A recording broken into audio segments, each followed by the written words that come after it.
والسلام على أشرف الأنبياء والمرسلين خاتم النبيين المخاطب بطه وياسين رسول الأمجد المصطفى الأحمد بالقاسم محمد وعلى أهل بيته الطيبين الطاهرين المعصومين المنتخبين المنتجبين المظلومين ولعنة الله على أعدائهم أجمعين ومنكري فضائلهم إلى قيام يوم الدين آمين يا رب العالمين. أما بعد فقد قال الله سبحانه تبارك وتعالى في كتابه المجيد والفرقان الحميد وقوله الحق بسم الله الرحمن الرحيم إنا نحن نحيي الموتى نكتب ما قدموا وآثارهم وكل شيء أحصيناه في إمام مبين. صلوات الإمام.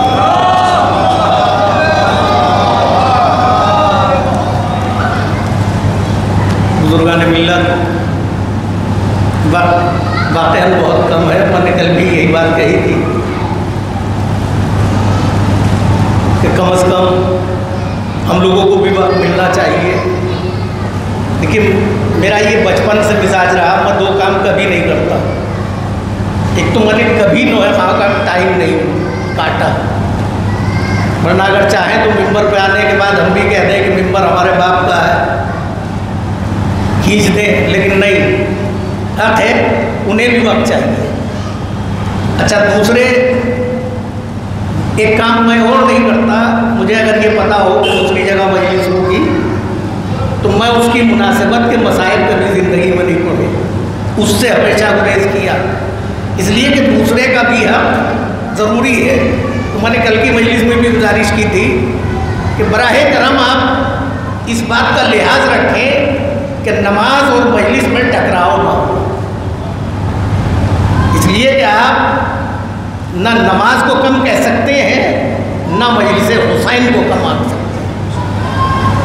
ان میں دونوں میں کبھی تقابل نہ کیا نہ کرو نہ ہو سکتا. بہت تیزی کے ساتھ میں اپنے موضوع پہ آ جاؤں. دو تین گزارشیں بھی ہیں اور اس کے بعد, حالانکہ آج فضائل کا دن تو سمجھیے کہ ختم ہو گیا, اس لیے کہ اب تو حسین کے خیموں سے اللہ تش کی صدائیں بلند ہیں, لیکن دو تین گزارشیں ہیں. اس کے بعد پھر دیکھتا ہوں وقت کتنا بچتا ہے. کوشش یہ کیجئے کہ آج 7 محرم ہے, کسی کے سر میں تیل نہ لگے, اس لیے کہ کربلا اور یہ عزاداری جو ہم کر رہے ہیں اس کے 2 مقصد ہیں, دو پہلو ہیں. غور کیجئے آپ بھی, جہاں تک ہم پہنچے وہ ہم آپ کو سنا رہے ہیں. اس عزاداری کے 2 رخ ہیں. ایک تو یہ کہ وہ کام کرتے ہیں ہم جو کربلا میں ہوا, اور دوسرے وہ کرتے ہیں کہ جو کربلا میں ادھورا رہ گیا, جس کی حسرت رہ گئی. یہی تو 2 رخ ہیں.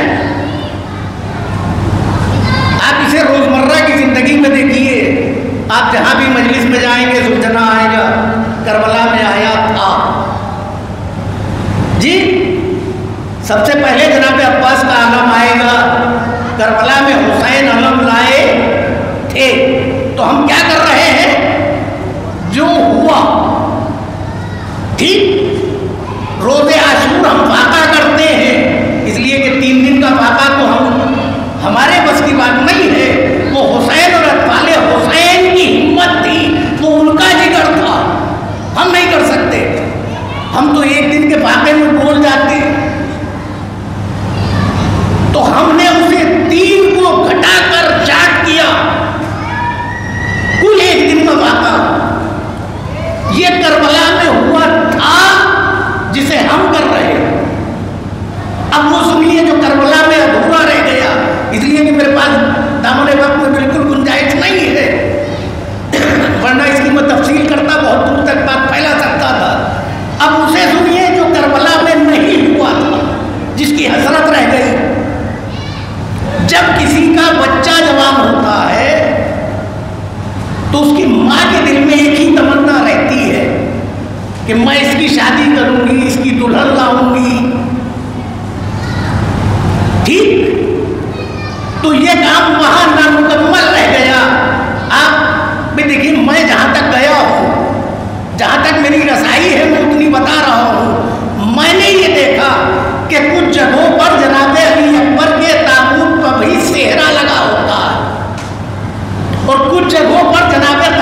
آواز دے کے یہی کہہ رہے ہیں، اے حسین تیری صفِ ماتم نہ بچ سکی، آج ہم بچھا رہے ہیں۔ اے شہزادی زینب، آپ کو کربلا میں رونے نہیں دیا گیا، آج تیرے ماجائے کے یہ کتنے سوگوار ہیں جو فرش عزا پر بیٹھ کے گریہ کر رہے ہیں تیرے بھائی پر۔ تو کربلا 2 روح کا نام ہے۔ اچھا، جب میں نے 6-7 سال پہلے کی بات ہے، علامہ بشیر نجفی سے ایک مسئلہ دریافت کیا، ان کی ویب سائٹ پر مسئلہ ڈالا کہ سرکار ایسا ہے ایسا، تو انہوں نے بس ایک ہی جواب دیا، یہ عزاداری ہے، جیسے ہو رہی ہے ہونے دو، جیسے ہو رہی ہے ویسے ہونے دو، یہ عزاداری ہے۔ اس لیے کہ رونے پر پابندی نہ لگاؤ، اگر رونے پر پابندی لگا دی گئی تو بس سمجھ لو کہ کون تھا جو نہیں رونے دے رہا تھا۔ تو عزیزو، کوشش کرو کہ ایک دوسرے سے ان 3 دنوں میں کوئی مصافحہ نہ کرے، حالانکہ منائی نہیں ہے، لیکن کئی بار ایسا ہوتا ہے کہ اس سے خوشی کا اظہار ہوتا ہے۔ آپ ایسا محسوس کریں اپنے اندر کہ ہم سوگوار ہیں۔ کسی کا باپ مر جاتا ہے تو مسکراتا نہیں، کسی کو دیکھا آپ نے، کسی کی ماں کا جنازہ ہو، کسی کے باپ کا جنازہ ہو، کسی کے بھائی کا جنازہ ہو، اور وہ کھلکھلا کے ہنس رہا ہو، نہیں ہے نا؟ تو یہ محسوس کیجئے، یہ احساس کیجئے اپنے دل میں کہ ہمارے سامنے 72 جنازے رکھے ہیں، ورنہ دکھائے مجھے کوئی جھوٹی سے جھوٹی تاریخ کہ روزے عاشور کبھی حسین کے لبوں پر مسکراہٹ آئی، روزے عاشور کبھی عباس کو مسکراتے دیکھا ہو۔ جب آپ ان کا ادھورا کام پورا یہاں کرتے ہیں چشمے تصور میں، تو میری سمجھ میں نہیں آتا کہ پھر یہ کام آپ کیوں نہیں کرتے۔ اچھا، آپ دیکھتے ہیں کہ کسی کے گھر میں میت ہو جاتی ہے، یہ تو عام بات ہے، ہر ایک کو جانا ہے، سب کے یہاں ہوتی ہے۔ باہر سے آنے والا جب کوئی آتا ہے نا تو وہ اس سے گلے مل کے روتا ہے۔ دیکھیے کتنا اچھا کام ہے، آپ بھی کیجئے۔ آپ کو یہی تو بتانا ہے نا کہ حسین تم پر رویا نہ گیا، اے زینب تو رو نہ سکی، ہم تیرے اس ادھورے کام کو پورا کر رہے ہیں۔ کیجئے، کوشش کیجئے کہ تمہارے بال بکھرے ہو، ان میں کنگھا نہ کرو، حالانکہ کر سکتے ہو، شریعت نے کوئی منع نہیں کی، لیکن اخلاق نہیں کہتا۔ دور سے ایسا ثابت کرو کہ تم حسینی ہو، سوگوار ہو۔ میں تو اکثر و بیشتر یہ بات کہتا ہوں کہ محرم میں لوگوں نے اس سیاہ لباس میں بھی فیشن پیدا کر دیا کہ نہیں کر دیا؟ بخدا کے لیے اس سے بچو۔ اور پھر اس آیت کی طرف میں آ جاؤں 2-3 منٹ، ایک خطابت کا جملہ مجھے یاد آ گیا، وہ دیتا چلوں۔ اِنَّا نَحْنُ نُحْيِي الْمَوْتَىٰ وَنَكْتُبُ مَا قَدَّمُوا وَآثَارَهُم، بے شک ہم ہی موت دیتے ہیں۔ کون کہہ رہا ہے؟ میں تھوڑی کہہ رہا ہوں، اللہ کہہ رہا ہے، نبی کا قول نہیں ہے۔ قرآن کی آیت ہے، سورہ یاسین میں 11ویں آیت ہے، ہم لکھتے ہیں۔ اللہ نے کیا کہا؟ ہم ہی موت دیتے ہیں، ہم ہی تمہارے اعمال لکھتے ہیں۔ خطابت کا جملہ ہے، ہم ہی موت دیتے اور ہم ہی تمہارے نامہ اعمال کو لکھتے ہیں۔ یہ تو بات طے ہے نا کہ ہمارے کاندھوں پر 2 فرشتے مقرر ہیں، کرامن کاتبین، ہم جو بھی کر رہے ہیں وہ لکھ رہے ہیں۔ اب ہم اچھا کریں، اچھا لکھا جائے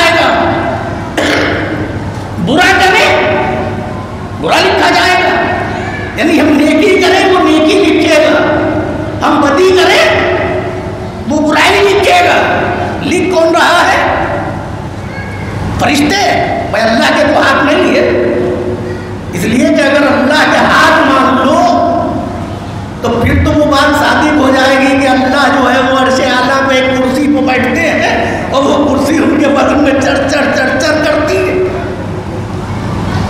ٹھیک؟ پھر تو وہ بھی بات ماننی پڑے گی کہ اللہ جو ہے وہ ہر سمے جمعہ ایک گدھے پہ بیٹھ کے مسجد کی چھت پہ آتا، پھر تو نہ جانے کیا کیا ماننا پڑے گا۔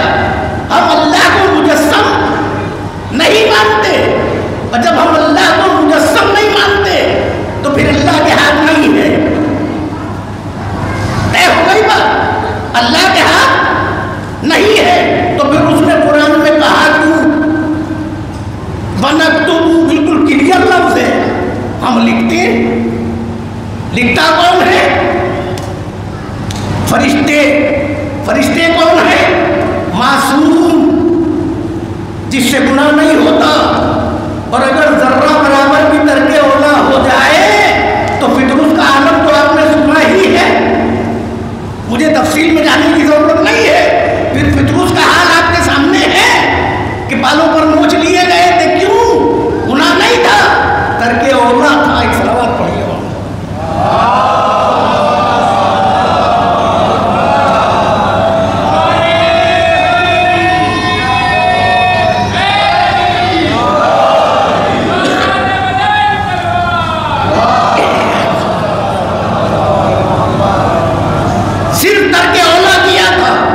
نتیجہ کیا ہوا؟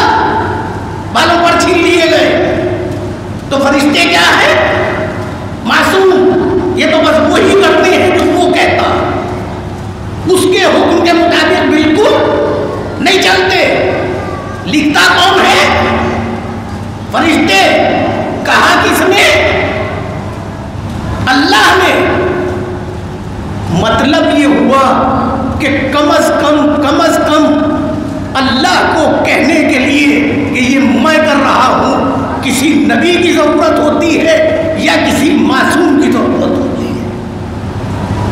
ذہن میں بٹھا لیجیے یہ بات۔ اللہ کسی خیرے کے عمل کو اپنا عمل نہیں کہتا، کم از کم یا معصوم ہو یا پھر نبی ہو، بات آگے لا دوں گا میں۔ لکھتے ہیں فرشتے، کہا اللہ نے، ونک تو ہم لکھتے ہیں۔ اب آگے آئیے، کنکری ماری رسول نے۔ کنکری کس نے ماری؟ رسول نے۔ قرآن پڑھیے، قرآن میں آیت آئی، اِذْ رَمَيْتَ وَمَا رَمَيْتَ وَلَٰكِنَّ اللَّهَ رَمَىٰ۔ اے میرے حبیب، یہ کنکری تم نے نہیں ماری، لیکن اگر ماری تو یہ میں نے ماری۔ عمل کس نے کیا؟ رسول نے۔ اعلان کس نے کیا؟ اللہ نے۔ رسول یہ تم نے نہیں کیا، میں نے کیا۔ تو وہاں معصوم کے عمل کو اپنا عمل کہا، یہاں نبی کے عمل کو اپنا عمل کہا۔ دیکھیے خطابت میں بہت طاقت کی ضرورت ہے، وہ میرے پاس نہیں ہے۔ صلوات پڑھیے محمد اور آل محمد۔ یہی وجہ ہے کہ تم میں خطابت نہیں کرنا چاہتا، یا معصوم ہو یا نبی ہو، ہر ایک کے عمل کو خدا اپنا عمل نہیں کہتا۔ طے ہو گئی؟ اب جب طے ہو گئی تو پھر قرآن پڑھیے۔ قرآن کہتا الم یجدک یتیما فآویٰ، میرے حبیب جب تم یتیم تھے کیا ہم نے تمہاری پرورش نہیں کی؟ بتاؤ پرورش کس نے کی؟ پرورش کر رہے ہیں ابو طالب، اعلان کر رہا ہے خدا اب مجھے کہنے دو اے مسلمان ہو، ارے ابو طالب کو کافر کہنے والوں پہلے فیصلہ تو کر لو کہ ابو طالب یا نبی ہوں گے، اور اگر نبی نہیں ہے تو کم از کم معصوم تو ہے۔ صلوات پڑھیے۔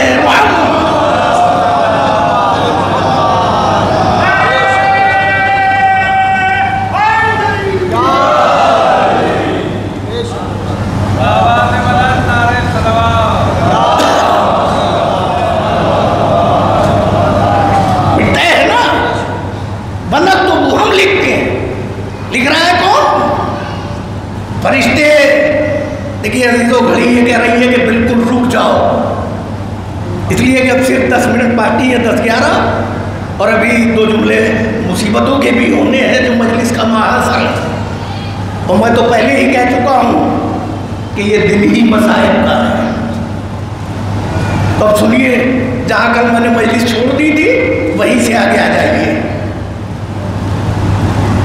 کل میں نے کہاں تک پڑھا تھا کہ اصغر کے گلے پر تیر لگا بلا کسی رب کے مسائل. سنیے، اصغر کے گلے پر تیر لگا اور اصغر نے اس تیر کو ہمک کے اپنی گردن پہ لیا. یہاں میں نے مجلس روک دی تھی. آپ لوگ موجود تھے، مجمع یہی ہے جو اب موجود ہے، وہی مجمع وہاں بھی تھا. اب اس سے آگے سنیے، جب حسین کے ہاتھوں میں بچہ منقلب ہونے لگا، مقتل کہتے ہیں مقاتل، کہ حسین نے اصغر کی گردن سے تیر کو کھینچنا چاہا. اندازہ کیجئے آپ، 3 بار کا تیر، ننھی سی گردن. صاحب مفتاح البیان نے لکھا کہ اصغر نے حسین کے ہاتھوں پہ ایڑیاں رگڑنا شروع کر دی. ادھر حسین نے دیکھا کہ بچہ ایڑیاں رگڑ رہا ہے.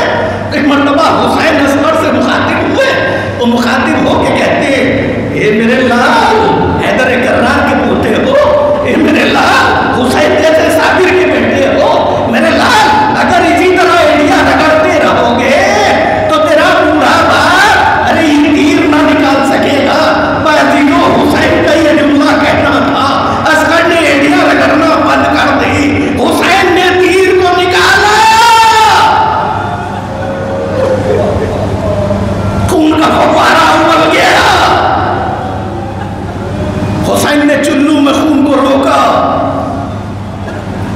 سن چکے ہیں آپ رات کی مجلس میں، آسمان کی جانب پھینکنا چاہا، آسمان نے انکار کر دیا. زمین کی جانب پھینکنا چاہا، زمین نے انکار کر دیا. حسین نے اس مظلوم کے خون کو، اس غریب کے خون کو ارے اپنے چہرے پر مل لیا.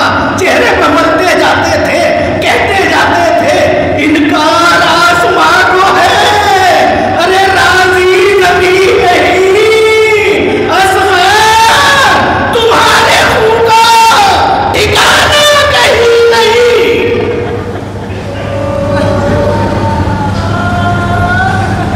اجرکم اللہ. آوازیں بلند ہے آپ کی.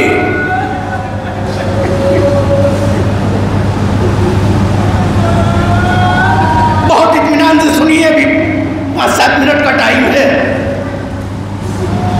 پھر حسین نے کیا کیا؟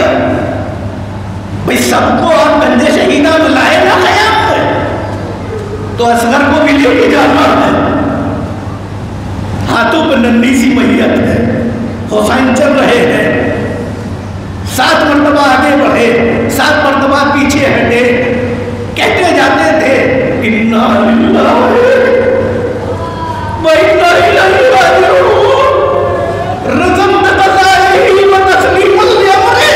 خدا کی قسم، خدا کی قسم، جب میں نے اس روایت کو پڑھا تو میں سوچنے لگا، ارے حسین قاسم کا جنازہ ڈائریکٹ لے گئے، اکبر کا جنازہ براہ راست لے گئے، عباس کا عالم سیدھے لے گئے، یہ اصغر کی میت پر رکے کیوں، واپس پلٹے کیوں؟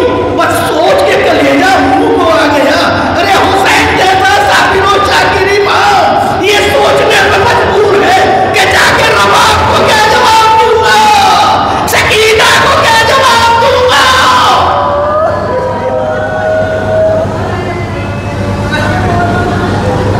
جزاکم اللہ، جزاکم اللہ. روئیے ازاداروں، صرف 3 دن باقی ہے رونے کے لیے.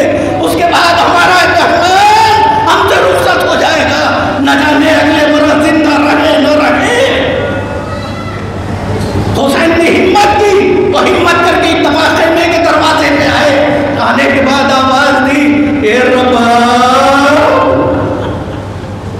میں نہیں سمجھ سکتا کس دل سے حسین نے آواز دی، اے ربا. وہ اتنا کہنا تھا. یہیں پر رک کے ایک بات سوچئے، آپ باہر سے جا کے آواز دیجئے. جب کوئی باہر سے آتا ہے نا اور وہ گھر کے دروازے پہ جا کے آواز دیتا ہے تو بزرگ بعد میں آتے ہیں. گھر کا بزرگ بعد میں آتا ہے. گھر میں جو بچے ہوتے ہیں نا وہ دوڑ کے پہلے آ جاتے ہیں. بازیزو یہی اس دن بھی ہوا جیسے ہی حسین نے جا کے آواز دی اے ربا میں اتنا کہنا تھا خیمے کا پردہ ہٹایا. ارے 4 سالہ بچی نکلی دامن کو پکڑ لیا بابا. اے میرے بابا. حسین نے جملہ بدلا کہا سکینہ سکینہ یہ بتاؤ کہ تمہاری ماں کیا کر رہی ہے جو نہیں آئی. سکینہ مجھے یہ بتا دو کہ تمہاری ماں کیا کر رہی ہے جو نہیں آئی. سکینہ کہہ رہی ہے بابا مجھے میرے بھیا کو دکھا دو کیا پانی پلا رہا ہے. اب باپ اپنا سوال رکھ رہا ہے بیٹی اپنا سوال رکھ رہی ہے. لیکن آپ نے دیکھا ہے نا سکینہ دب گئی اس لیے کہ سامنے باپ تھا. ایک مرتبہ کا بابا ارے پوچھنا چاہتے ہو کہ میری ماں کیا کر رہی ہے. کہاں بیٹا بتاؤ تمہاری ماں کہاں ہے جو میرے آواز دینے پہ نہیں آئے. سنیے جناب سکینہ نے کیا جواب دیا. مرزا دبیر کہتے ہیں سکینہ نے ننھے ہاتھ جوڑ دیے آواز دی بابا ارے پھوپھیاں میری بغلوں میں دیے آج کھڑی ہے. اے بابا ارے کہوا رہے اصغر کو بے ہوش پڑی ہے. اے بابا ارے جب سے آپ بھیا اصغر کو لے گئے میری ماں ربا جھولے سے سر پٹک کر ارے بے ہوش ہو گئی.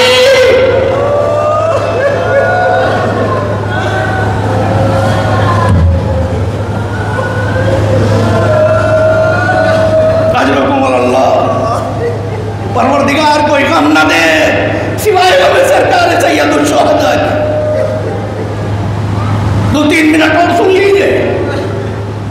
حسین نے سوچا کہ اس ننھی سی میت کو بہتر یہ ہے کہ میں دفن کر دوں. تو آپ خیام کے پیچھے گئے اور خیام کے پیچھے جا کر دیکھیں قبر کھودنے کے لیے کسی آدمی کی ضرورت ہوتی ہے. اب حسین کے پاس بیلچہ نہیں, حسین کے پاس کچھ نہیں ہے, کیا کرے.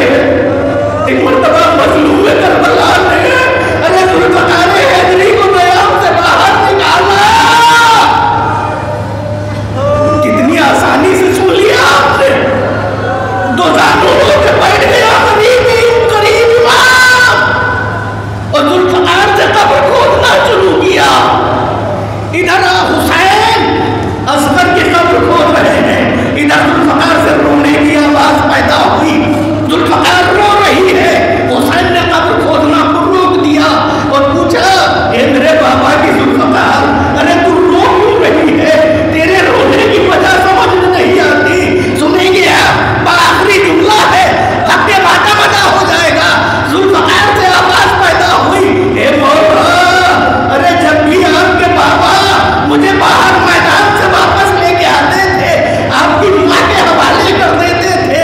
آپ کی ماں ارے میرا خون صاف کرتی رہتی تھی اور کہتی جاتی تھی اے ذوالفقار ارے کربلا میں میرے حسین کی مدد کرنا, کربلا میں میرے حسین کی مدد کرنا. لیکن ارے آپ نے مدد کے لیے نہیں نکالا بلکہ مجھے نہیں معلوم تھا. ارے کربلا میں آپ ننھی سی دربا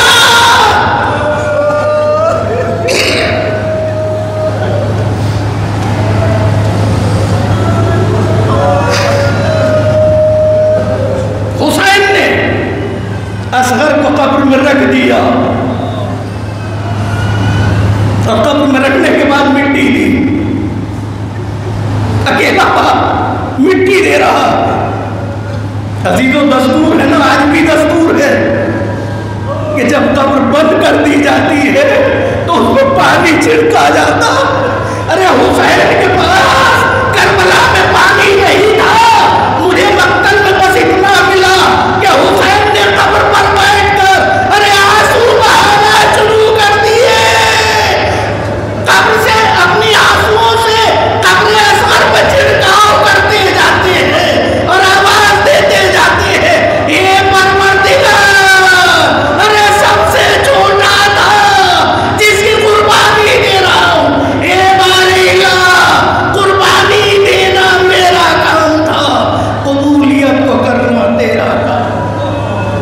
فسيعلم الذين أي منقلب. اللہ